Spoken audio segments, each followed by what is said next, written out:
You know what really makes us mad? Is wasting money on CDs with only one or two good songs. Yeah. Tell them about punk.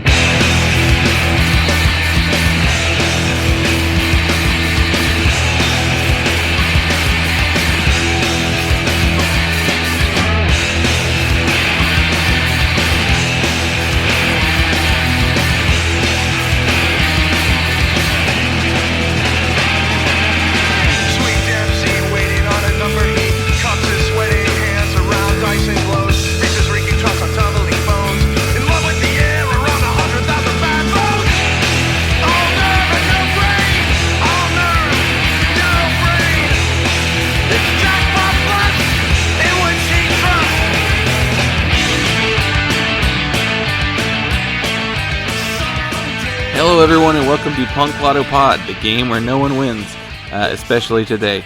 I'm your co-host, Justin Hensley. Don't spoil it. I'm your other co-host, Dylan Hensley.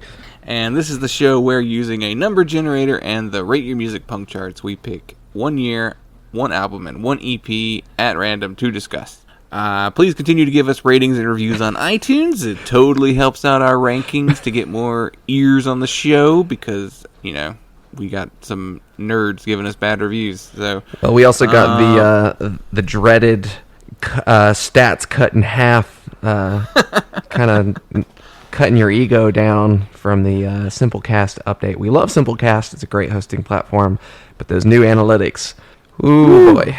Apparently, for those of you who don't know, there is some sort of compliance that basically every website is going to start utilizing, and it's to get more accurate analytics in regards to like listens or like views and things along that nature. So it's going to, from everything I've read, everyone who uses Simplecast and switched over to this new system has lost about half of their counts as far as like their listen or download counts. So it's interesting to see how many of those were spams and how many were, you know, double count mistakes. It's interesting. But apparently Spotify is going to be adopting this in the future too, and I think that just means bands are going to wind up being paid less. Yeah. So, oh, you got even less listens. Mm-hmm. We already pushed everyone towards mainstream artists with all our curated playlists and, you know, what's it called?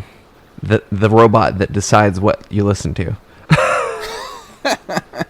I don't know. Algorithm. Oh. Algorithms. You couldn't think of the word words, dude. All hail algorithm.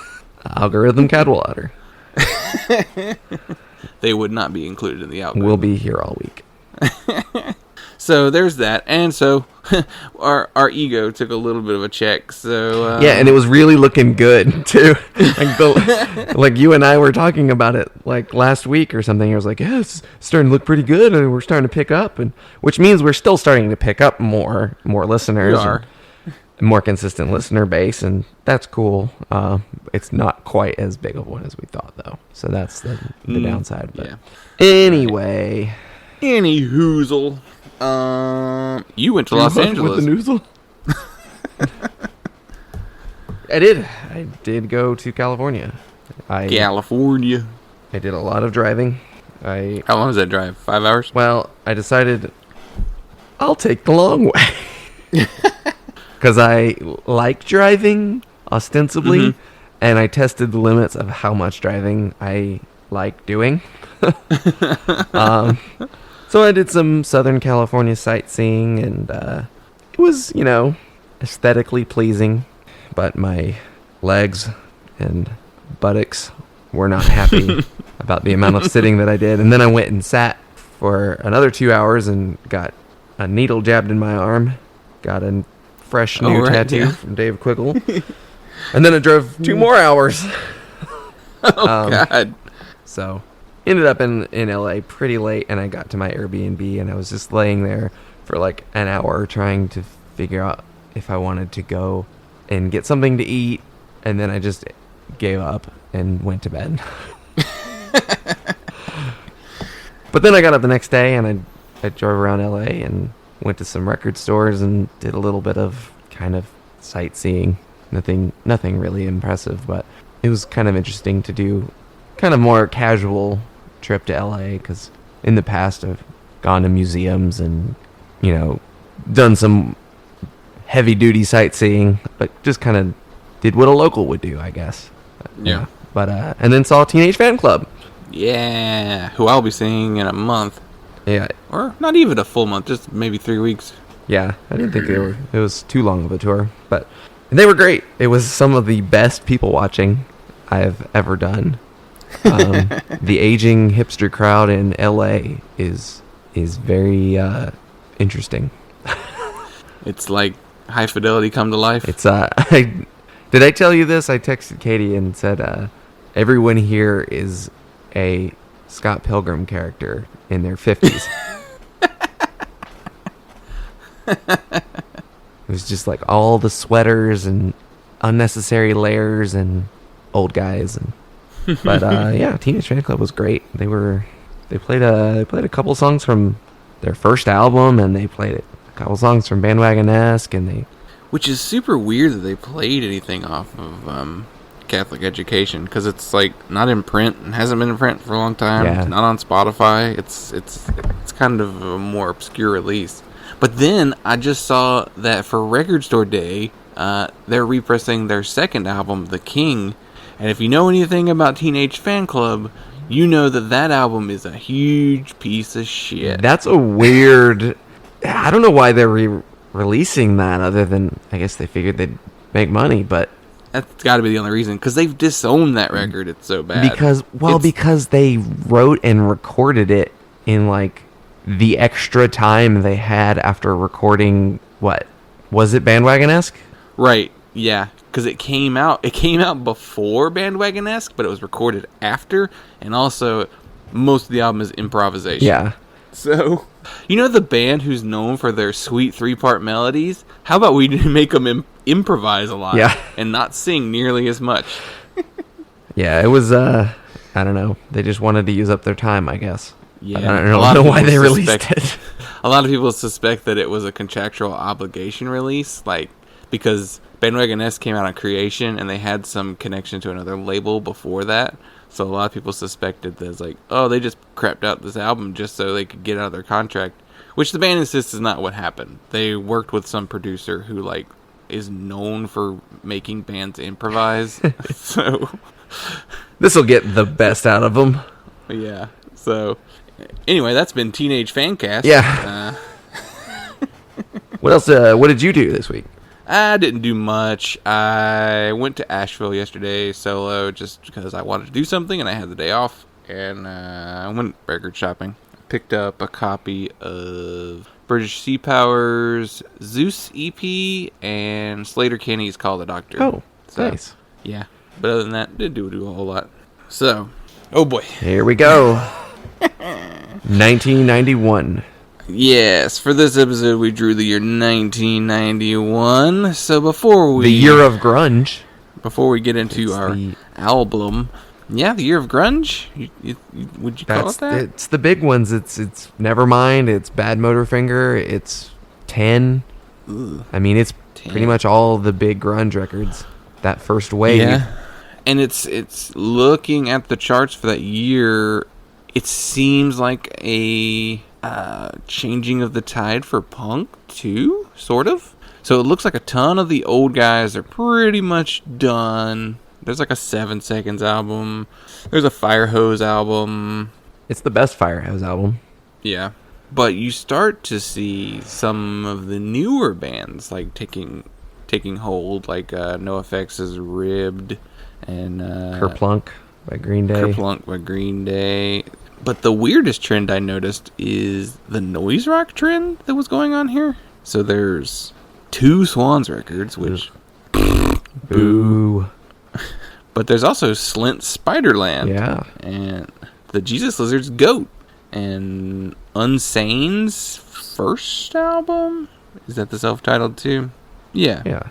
Which, didn't they just... No, they did not do a that last one was Sterilized, wasn't it? Yeah. Drive Like Jehu's. They're on that noisier side of post-hardcore, and you've got Steady Diet of Nothing, my personal favorite Fugazi record. Yeah, so there's still the Discord bands going on. Yeah, with Fugazi, Nation of Ulysses, 13-Point Program. You got some noisier indie rock like Superchunk. Right, No Pocky for Kitty. The first Rocket from the Crypt came out that year. It's not a good one, but it's there. Oh, there's an Integrity. Those of Your Tomorrow. That's actually a really good one. And Born Against 9 Patriotic Hymns for Children. So there's some cool stuff going on in hardcore. I think hardcore was weird in the early 90s. It was really hit or miss. Yeah, so they were having Born Against and Integrity. That's a good start to a good direction to go in for hardcore.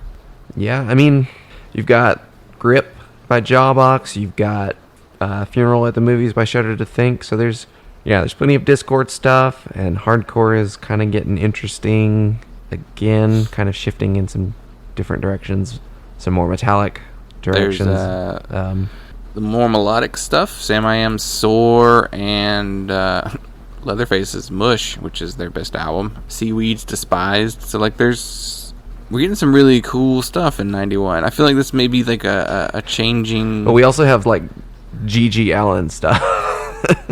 Yeah, and Jello Biafra and... Let's see, what else did we get? You've got some kind of your novelties, like Reverend Horton Heat. Yeah. You've got like 5, 6, 7, 8s. The Dwarves. Skankin' Pickle kind of falls under the novelty category, because ska wasn't a huge deal in 91. No. There's not... So, okay. Yeah, there's not much happening here that's indicative of our album. And that was something I wanted to talk about when we talk about our album. So I don't know if you want to go ahead and shift gears and get into that. I don't think there's anything else major we're I think missing. we hit the big trends. But yeah. The further you go, the more you get like the old guys who are still around, like Anti-Scene and Stiff Little Fingers, and then like some Psycho Billy. So yeah, the weirder it gets. So let's talk about our album. Oh, and I just hit it on the charts. So I'll give you the number and I'll intro it. Go for it. So we got 172, the album I Scream Sunday by One Bad Pig.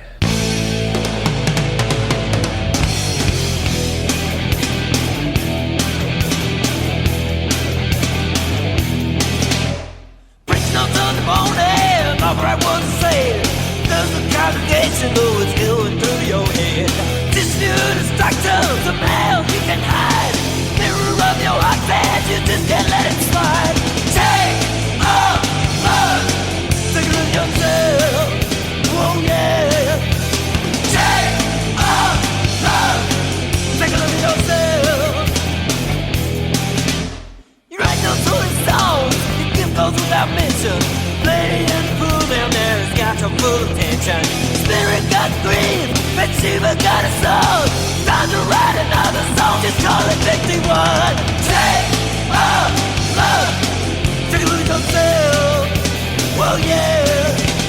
Take a look, take a look at yourself.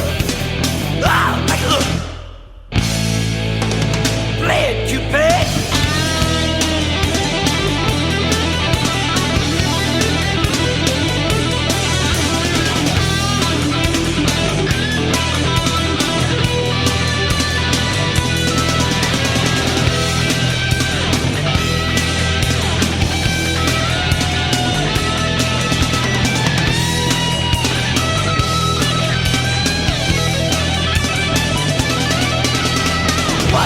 Created a monster or a lamb.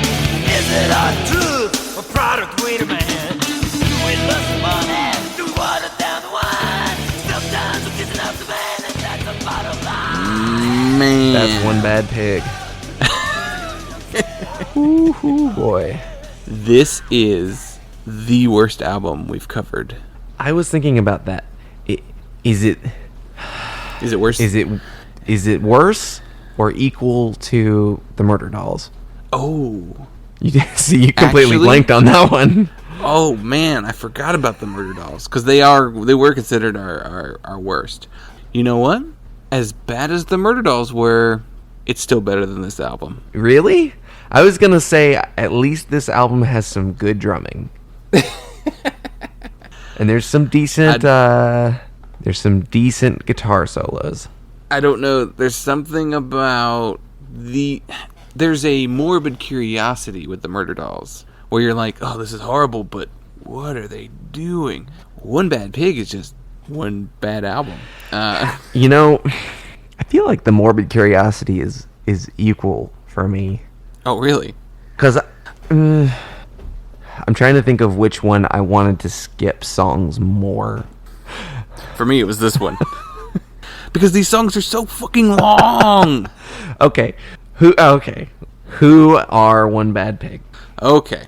One Bad Pig are based out of Austin, Texas, formed in 1985. So that kind of helps you get an understanding what they are. Man. They're a skate punk crossover thrash band. And in 1991, that's real weird. So, on that note, I felt like this album is miscategorized. This is barely crossover. Yeah, There's I don't so know. little of this that I would call punk. But I think their aesthetic, plus the fact that they're not very good at the type of metal they're trying to play. Like, it's not very thrashy. no, It's too slow. It's not technical enough to be impressive. And I also think about it's compared to their earlier material as well. yeah. This is their third album, their fourth release overall, possibly, and it's their follow-up to their album Swine Flu, spelled Flew. Oh, we also forgot to say Ice Cream Sunday is spelled I, the letter I, Scream, Scream, Sunday. Yes. Like the day of the week. Yes. But yet, there's a song on the album called I Scream Sunday, and a song called Ice Cream Sunday. They were funny. They were funny guys. Oh man, so funny, so funny. They have a song called Pad Thai that I thought was going to be super racist. Yeah. So It's not, luckily. when I saw that, I was like, what the fuck? And I Googled the lyrics before I even got to the song. Yeah. It has nothing to do with But anything, that really. song, you know what it reminded me of? It reminded me of the 5 Iron Frenzy joke song. When I go out, I play in the street, I get hit by cars, I make mashed potatoes, I get hit by cars. And I wonder if they were making fun of the One Bad Pig song. Huh. You know, I could see that. I don't know. Let me run through some personnel real quick, because I want to talk about this band's legacy a little bit too. So the personnel on this album is Carrie Kosher Womack on vocals. So offensive. Oh, that's the least offensive thing about them. Paul Q. Peck on guitar and vocals, Daniel Tuchek on bass and vocals, and Philip Owens on drums. And I love looking at what other bands people were in. So, the only ones who really had done anything else were Paul and Daniel. And Paul was in a band called B.O.B., which stands for Bunch of Believers. Oh boy. And they are a ska band. For a second I thought BYOB, and I was like, bring your own Bible? No, they were a third wave ska band, Christian ska band, whose album It's a Ska World. Oh, man, what a waste of such a good joke. has terrible South Park ripoff artwork on the cover. Man. Oh man. So Paul was in that band. He was also in a band with Daniel called Lust Control. Yes. The anti-masturbation band fronted by Doug Van Pelt of HM Magazine fame. So, this ties into One Bad Pig.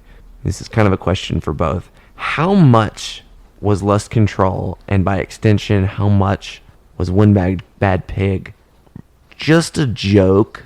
Like, how serious were they? I think they were more serious than you realize, than you want them to be. because Kerry Womack was studying to be a Baptist minister. Mm-hmm. And one of the other members later, Brian Wheeler, or maybe he was an earlier member, was an Assembly of God evangelist. Oh, yeah. So they were, I think, pretty honest. And also, everything I've ever read about lust control, no, he's definitely, that shit's not tongue-in-cheek. That's, Yeah. I want to say, this is some of the most judgmental music I have ever heard from Christian punks. Well, I mean, One Bad Pig did get signed to Myrrh Records. Yes, I wanted to bring that up. So, Myrrh Records was an imprint or purchased or something by Word Entertainment, who is one of the largest Christian record companies in history and were owned by Warner Records. Oh, yes. So, Myrrh released albums by Amy Grant, Petra, Stryper, Phil Keaggy, Carmen, and weirdly, Wanda Jackson and Al Green. Al Green turned into like a... Well, he became a preacher, I believe, and is like he's like a gospel singer.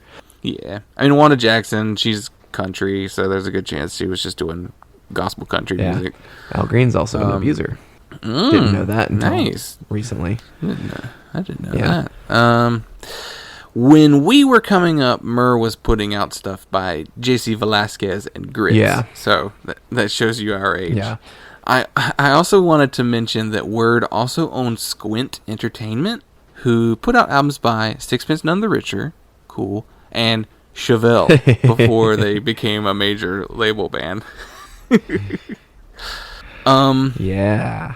What's so weird is that apparently they weren't Christian enough for the Christians, but they were too Christian for everyone else. And when you listen to this, I don't know how you could think they were not Christian enough. Yeah.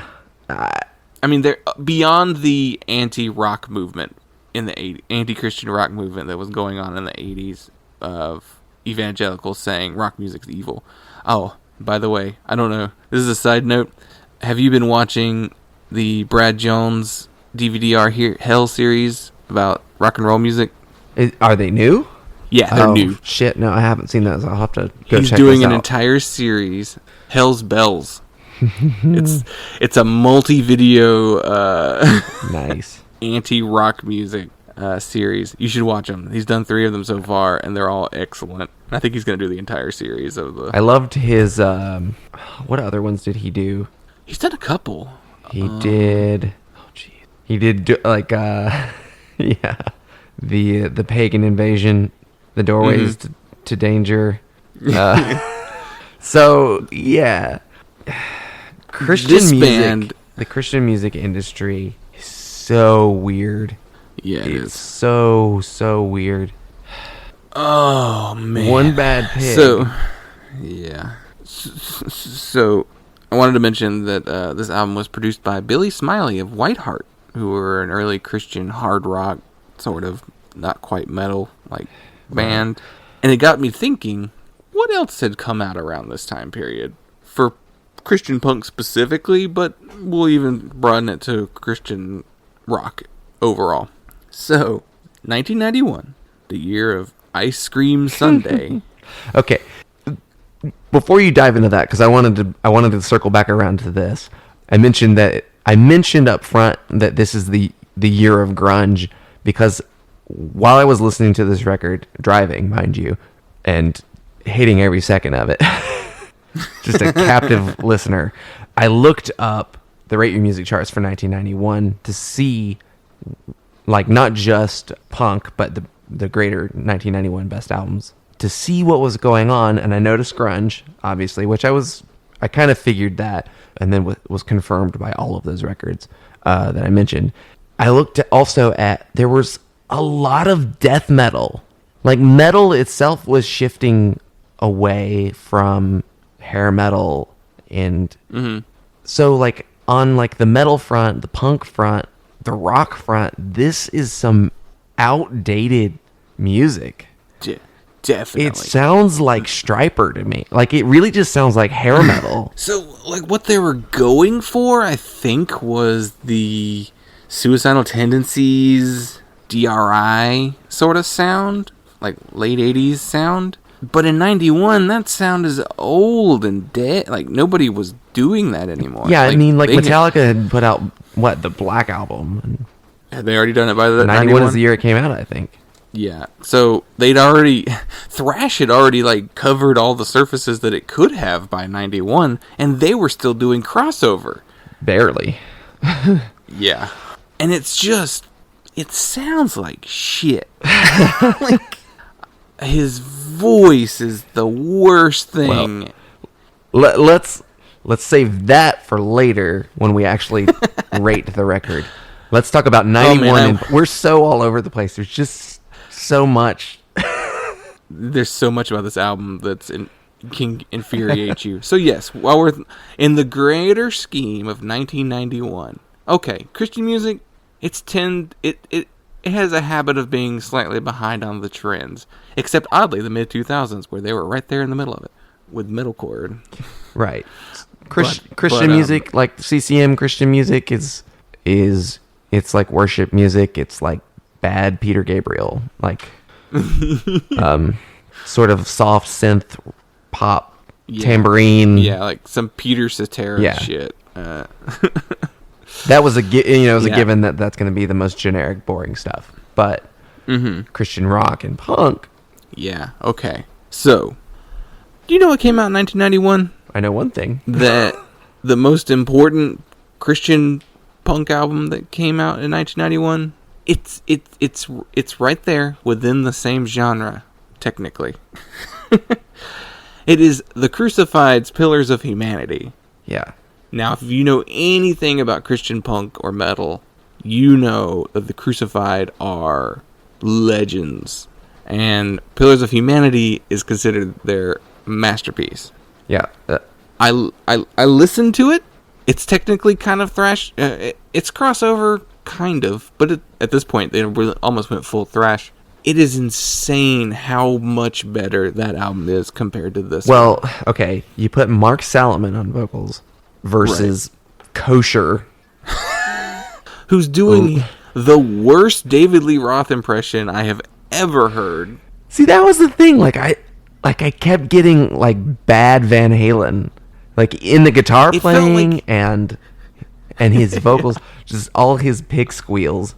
Which, okay, they're on brand. Digressing again, I could only envision the lead singer of this band with like a fake pig nose on and like some sunglasses and a backwards hat, like the album cover. Like, I just imagine that he's dressed like that and just squealing.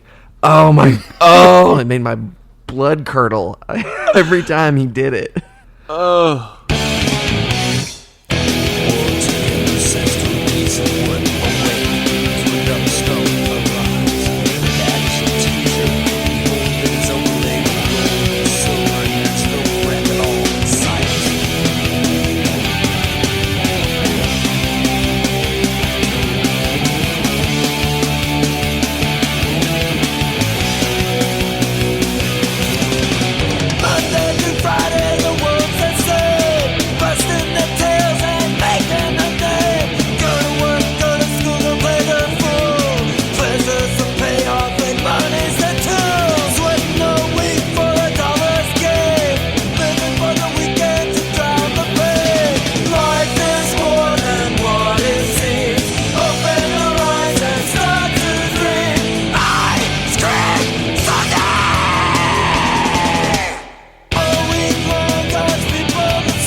So, not only is it in the same ballpark theoretically, as the Crucified, it does such a poor job of it. Because by 91, the Crucified had already released an album. So it's not like they were trying...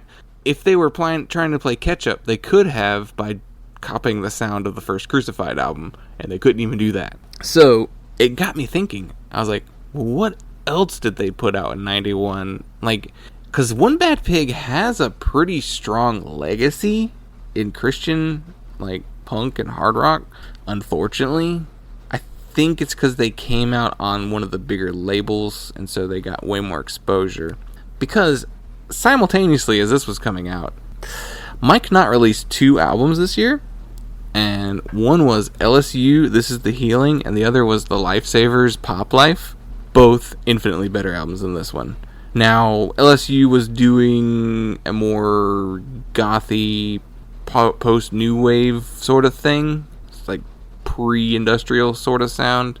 And the Lifesavers were more influenced by like 77 punk. Yeah. But But then I kept going, and I saw that the band Fluffy released their album Fluffy Loves You.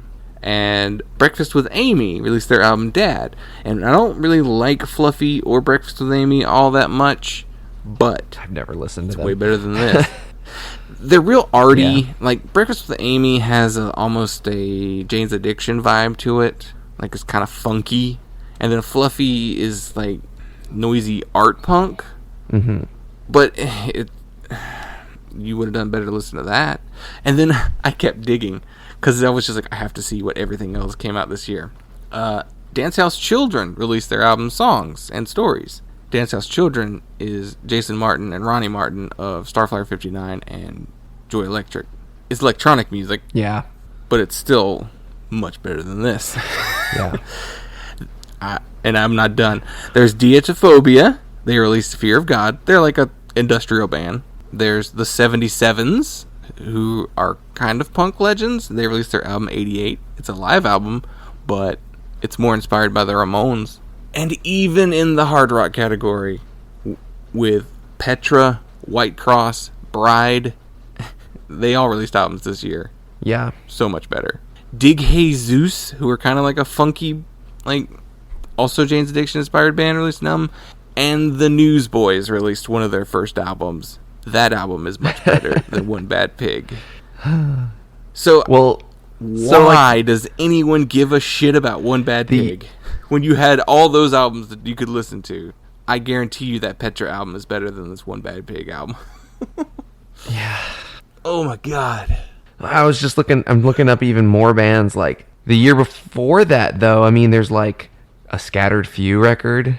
Yes! See, Scattered Few are another legendary punk band who were way more of the time than One Bad Pig are at this point. Goaty Hook formed in 91. They didn't release anything for a while, but... Hello, I'm Johnny Cash.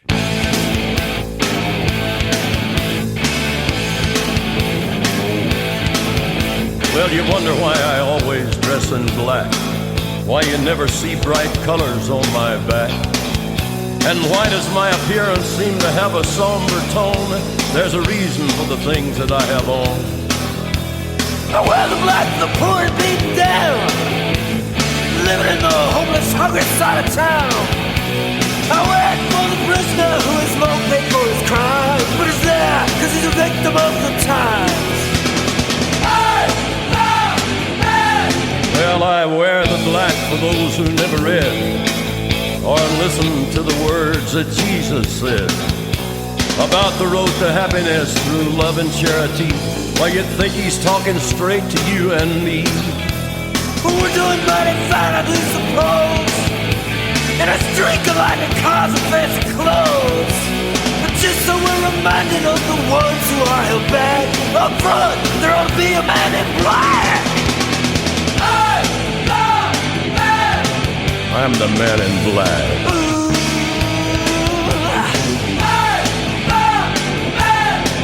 The man in black!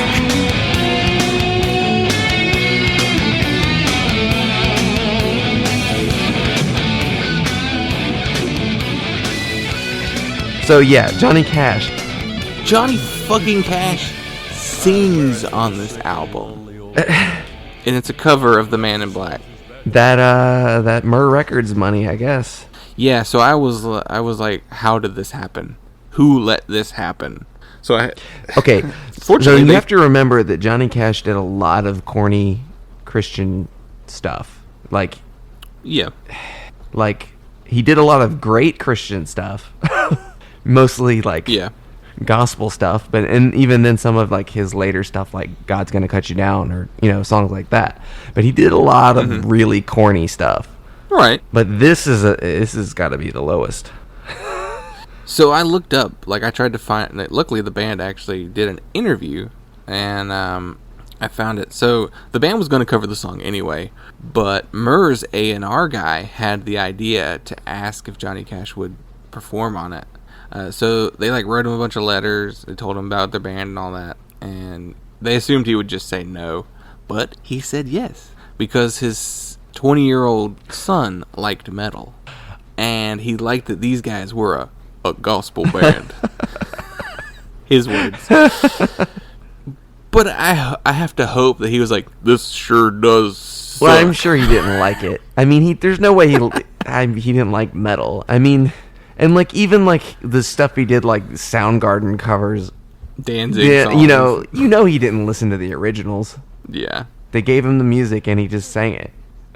There are pictures of him with them, and there's one where he's shooting silly string at them, and they look like total dorks. One of them's wearing Zubaz. It's like, in 91? Because they were total dorks. And the other guy had one of those white preacher collar things on that you put underneath your dress-up button-up shirt collar. Yeah. And, he's not a priest. no, he's not. Also, he was a Baptist. Yeah. So, and he's wearing a flat brim hat that's like that flipped up skater punk, like, Suicidal Tendencies flipped up skater punk hat, and it says Oink on it. Oh. The Encyclopedia of Contemporary Christian Music describes them as quite possibly the most popular hard punk band act to ever arise within the Christian music scene. So, why? They have these supposedly legendary performances. Seems like they did a bunch of goofy shit on stage. Yeah. And that's probably the thing that they're most remembered for. People saw them. They were wild and over the top on stage. But Gallagher was wild and over the top. Oh, I love this line I saw on the Wikipedia that says, they were known for their mischief and irreverence on stage. You could tell the Dove Awards wrote that. For instance, at Cornerstone 1990, they were reported to have leapt into water-filled plastic swimming pools and cut down a Christmas tree with a chainsaw. Like Jackal or something? During the song Smash the Guitar, the band would literally smash their guitars onto the stage. Like The Who in the 60s. Like Kiss every night.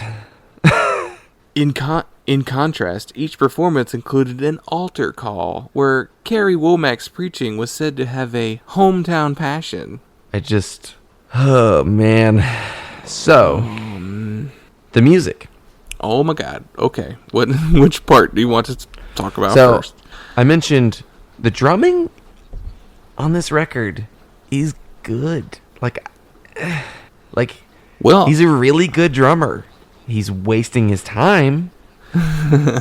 So the album's production is good. It's huge sounding, especially the drums. Even the guitar production is really solid, except for on some of those songs where it sounds like the end credits to a 90s cartoon. Or like a commercial for a jet ski. Yeah. But the music was it's uninspired. Like the guitar playing it's totally outdated for 91, trying to sound like Van Halen. Mm-hmm. And those those vocals. Oh, fuck. Those lyrics. So, Oh man. Oh my god. I'm glad you said lyrics. I have some excerpts. Yes. Because that was where I was going next. Oh boy. Okay. So I've got lyrics for a song called "You're a Pagan." Oh my god. So here's one of the verses. Feel real low, smoke a joint, cuss real, make your point. Rock and roll's all you play, always getting your own way. Where you going, where you been, your cruddy heart is full of sin. In the words of Kenneth Hagin, face the facts, you're a pagan. So I had to look up who Kenneth Hagin was. He was a preacher, and I found this interesting, according to his own testimony, he was born with a deformed heart and what was believed to be an incurable blood disease. He was not expected to live, and at age 15 became paralyzed and bedridden. In April 1933, he converted to Christianity, and during a dramatic conversion experience, he reported dying due to the deformed heart 3 times in 10 minutes, each time seeing the horrors of hell and then returning to life. He remained paralyzed after his conversion. Holy shit. Died 3 times and saw hell? Mm-hmm. I'm sure he did. Okay, here's another verse, because I wasn't done with that song.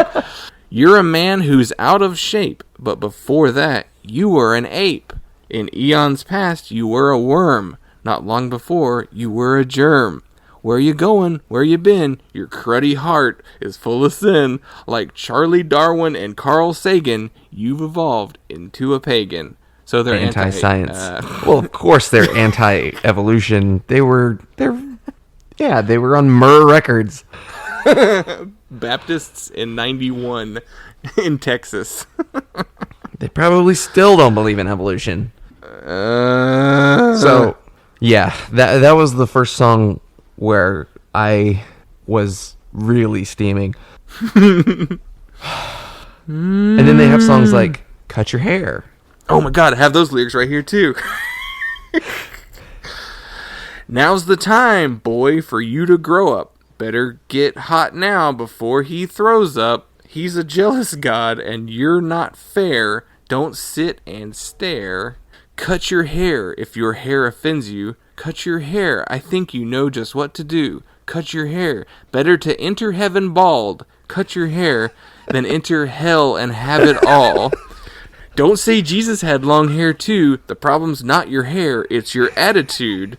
God's not your king, your hair is the boss. Man, when was the last time you hung on a cross? What is that even about? I was so pissed at that line. I was just like, fuck you. Why would you write that? Man, when was the last time you hung on a cross? I don't remember if that's how he delivered the line, but that's just what came. So they're like a bad Christian interpretation of what a Teenage Mutant Ninja Turtles band would sound like.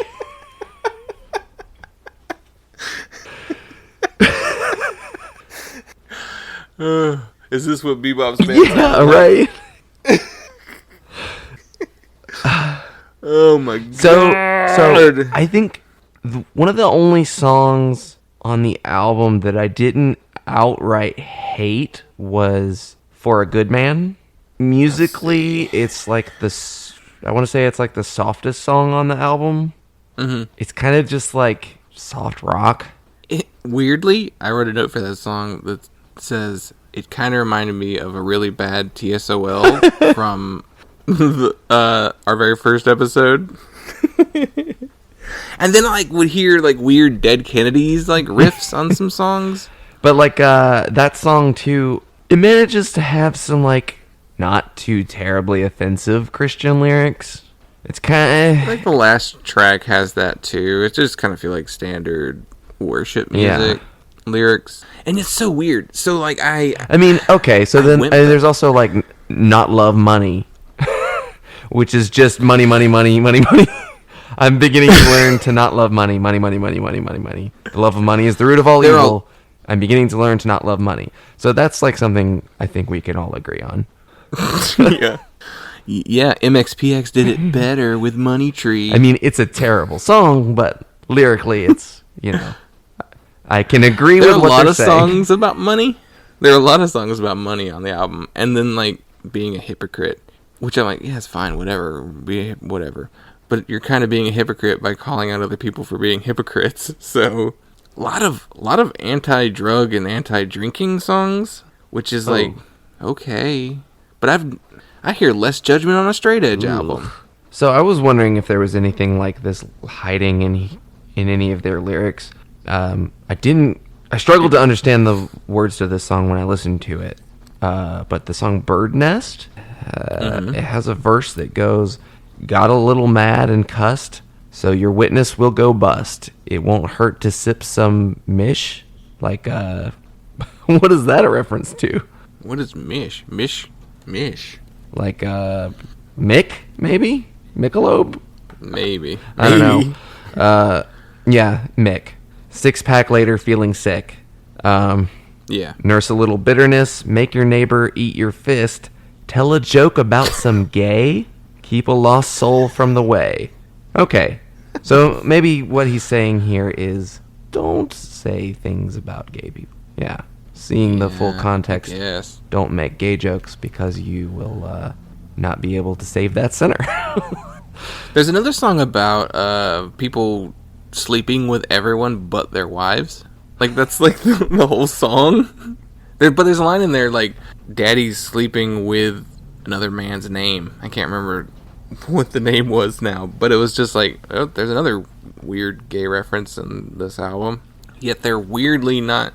The context of that song just makes it, you should be only in bed with your wife.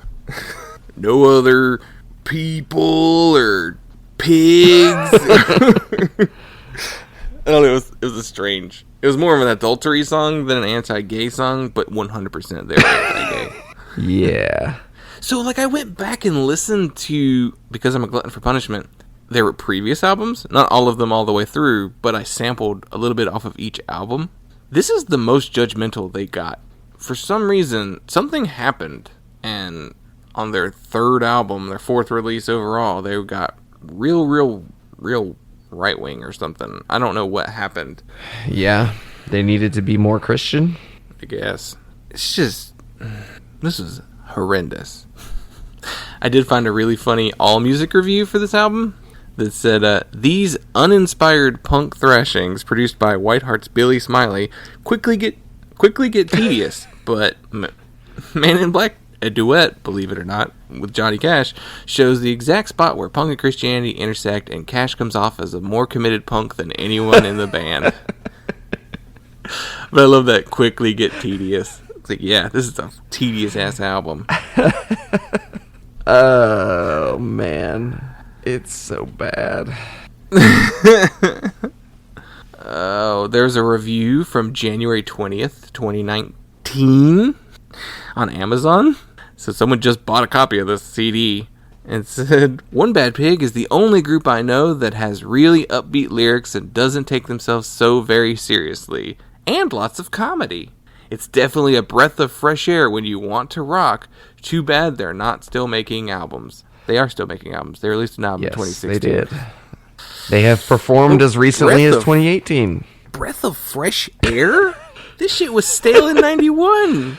Who's that, Grandpa? Oh, man. Oh, man. How long have we been going on this album? Oh, man, almost an hour. So, have we covered? Well, I think I've covered all my notes. This was a truly horrendous album. I was scandalized by it. It made me so angry listening to this, mainly from the lyrics. Because the rest was just uninspired crossover, but everything else with the lyrics were just, they think they're so edgy, but they're so judgmental. Right. And that's what everybody... I apparently read that they had almost signed with 2 different labels. They were punk labels. And one of them was like, I've got distribution with Alternative Tentacles and SST, and like, I just have to get my person who handles my distro to approve it. They sent it to her, a woman, who then read their lyrics and said, I can't put this out. This is horrible. Like, she's like, the music's fine, which in 91. Well, I guess this was talking about earlier, like an 86 release. But still, she was like, the lyrics were too bad then. It's like, there's no way I could put this out. And there's just, I feel like this type of songwriting, it's the entire reason why people turned on Christian music until they started being a little more vague about what they were singing about. Yeah, and well, just not like, yeah, when they stopped, or at least when most of the bands, not all of them, stopped trying to, like, preach in their songs. Mm-hmm. Like, instead of trying to write what sounds like a really corny sermon. With pig squeals and all. Yeah. Just imagine a cartoon pig up on the vestibule, or up on the... This album sucks. No gutturals. It's all pig squeals. So what... Oh. Any other lingering thoughts on this stinking turd of an album? They think they're hot shit, but they're really a cold turd on a paper plate. It's bad. That's it. And it was a given. It was going to be bad, but I guess I didn't realize how bad. I texted you like immediately after the first song. I was just like, I don't know how I'm going to listen to this whole thing. What would you rate it? Oh, wow. How low can we go? How low What did we give Murder Dolls? I don't remember. Oh, I don't even remember. Do we do like an 0.75 or something like that? Like a 1? I can't remember. Did we go that low? Oh, it might have been a 1. I'm giving it a... There's one... Okay. It's a 0.5. Just 0.5. It only gets that half point because the production is solid and they know how to play their instruments. That is it. They know how to play the instruments. They don't know how to write good songs. Right. Like they can come up with they can play guitar solos in key, you know. Yeah. The drummer's good. So, and then okay, this was the one last thing, like that last song, Holy My Lord, spelled WHOLLY. So they just had to wring one last pun out of their lyrics. They couldn't just write like a worship metal song or something. Honestly, like it would have been so much better. Which lyrically, that's pretty much what the song is, and it ends with like a gospel, like 4-part harmony. They're like capable singers. Why? And Johnny Cash is on the album. Why did they not do that the whole time? Like, it would have been not very good, but they could have at least been like some sort of gospel metal fusion or something. If they were capable of that, it would have been more interesting, more credible. But yeah, I feel like I can't in good conscience give this more than a 0.75 just for all of those things. That and Johnny Cash, and I mean, they didn't write the song "Man in Black," and it's good. It's a poor version of it. Poor version of it, especially with Kosher singing some of the stupid. But Johnny Cash like sings like a verse and a chorus. Like he comes in and out of the song, and it's so funny because the song starts with like, "This is Johnny Cash," and I was like, "Haha, they found a clip." Oh no. He's really singing this. My god. Yeah. We have gone so long on this, which is fine because I don't have a whole lot to say about our EP. Oddly, I don't. There's just not a lot to say. So let's do our EP real quick. It won't take us too long. So, we got number 91 on the EP charts, and it is Lifetime and their self-titled 7-inch. Lifetime.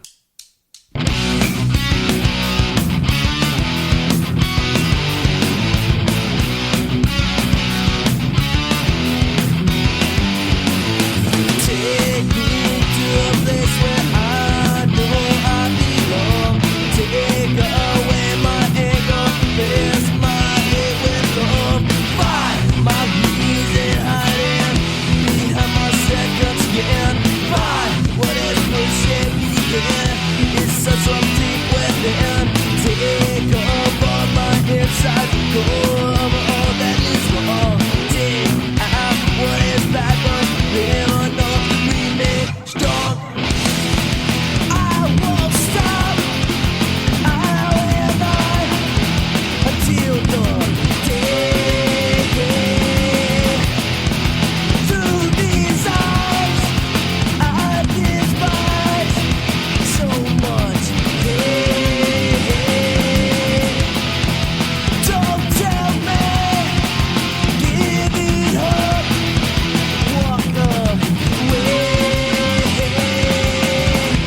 alternately Dwell. Yes, I was going to say that. Depending on which version you look at. They did release a self-titled album in 2005 or 6, so people like to refer to this as Dwell, just for that simple reason. Lifetime. Jersey's Best Dancers formed in 1990. They disbanded in 97, which was surprising to me, because for some reason I'd always thought of them as the later band, but Hello Bastards came out in 95, so they were early. They did reunite in 2005, and they play shows occasionally still. And this was released on New Age Records, who also released stuff from Turning Point, Unbroken, Strife, Trial. And the personnel on this album is Ari Katz on vocals and drums, Dr. Dan Yemin on guitar, Scott St. Hilaire on guitar, and Chris Corvino on bass. Chris also played in Dead Guy, and David was in None More Black, but he was also in Kid Dynamite and Paint It Black with Dan, and Dan was also in Armalite and Open City. This is not the Lifetime we all know. No, I was honestly kind of disappointed with this EP. Yeah. So it was a really weird thing. I listened to this EP immediately after the One Bad Pig album. And I thought, like, well, that One Bad Pig album was real bad, so this Lifetime EP is going to look incredible in comparison. But the One Bad Pig album left such a bad taste in my mouth that I couldn't enjoy this EP. I kept hearing those squeals and just like these pinch harmonics coming out of like that weren't there, but I couldn't help but hear where they would be if One Bad Pig had played this EP.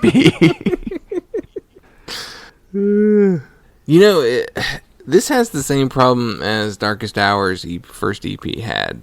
It's too slow, it's boring, and it doesn't sound like what we know of their later work. Yeah, they really did not find their groove on this. No, which is funny because it's a very groovy record. It's there's some weird like metallic riffs on there that are kind of chunky, and then like these odd Slayerish sort of riffs. And you can hear faint elements of Dan Yemin's guitar playing in there. It's nowhere near what he would become known for, and I even listened to some of their other stuff, and they progressively got better. I haven't listened to Background. How is that one? Did you listen to any of it? It's not terribly different from this. It's still kind of slow. And I know that's because with Hello Bastards, they decided to reinvent themselves. Like, they made a conscious effort to play faster and a little bit more technical. And they also changed guitarists. Scott left the band, and then they brought in Peter Martin, I believe. Yeah, Pete Martin. And then he's on Hello Bastards and everything after. So, like, that adding a different guitar player, and then also Dan and Ari improving. Because Ari's voice kind of sucks on this. Yeah, it was not stand out. It's real nasally. It's too high. And I'm so glad he started to add some grit to his voice.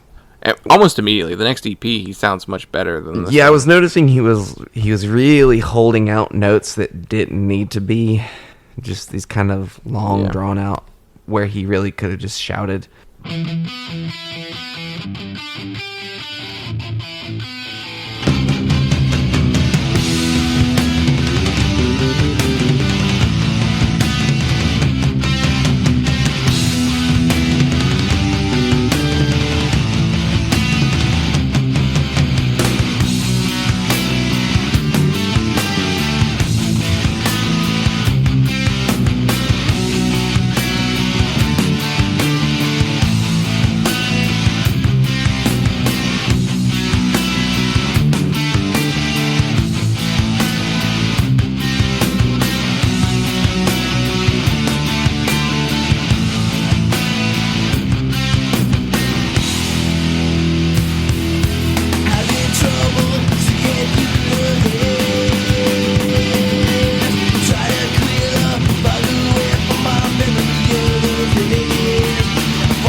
So, my first impression of this, I listened to maybe like 12 before I came back to it. My first impression was that it was more emo core, and that it was maybe more reminiscent of like Embrace and Dag Nasty. But the more I listened to this EP, the less of that I got. I mean, there are little bits that kind of remind me of maybe Swizz or something along those lines, but yeah, it's not what I hoped it would be. No. It is just kind of like a, I don't know, is it like a Youth Crew hardcore album without the energy? Yeah, just slowed down. That isn't even, yeah, I find a hard time like narrowing down who to compare them to, because they weren't like a straight up hardcore band really, because that would have actually made more sense for the time period. I don't know. It's hard to say. I did find it interesting that Ari played drums on this release. He doesn't play drums on any other Lifetime albums. This is just, it's kind of like Cringer, you know, when we did that episode, the how Lance played drums on that one. It was just weird. I guess this was their first EP. They hadn't found a drummer yet, but they had to have been playing shows before they recorded a 7-inch. So what happened to that guy? I don't know. Yeah, I don't know. There wasn't really any info on that, so it's hard to... Mm-hmm. Yeah, it's just not great. Well... What would you rate it? 2.5. Mostly just because it is Lifetime. Yeah. I don't know. I'd give it like a 2.0. I don't know. It didn't do a lot for me. I would zone out a lot because all the songs sounded the same. Yeah, it just was nothing. It was just like a nothing EP. Yeah. Well, anyway, let's not drag it out. What all right. What are we doing next week? So next week we are doing the year 2003, and we have number 221 on the album charts, and it is Most Precious Blood, Our Lady of Annihilation. And on the EP charts, we got number 135, and we're doing Wolves, Simulation, Transparency, Alienation. That's going to be a fun Making episode. up for this stinker. Yeah. Boy. 2 goods with 2 bads. Against 2 bad. Yeah, we definitely lost to this episode. As always, continue to follow us on Instagram, Twitter, and Facebook. We're at punklottopod.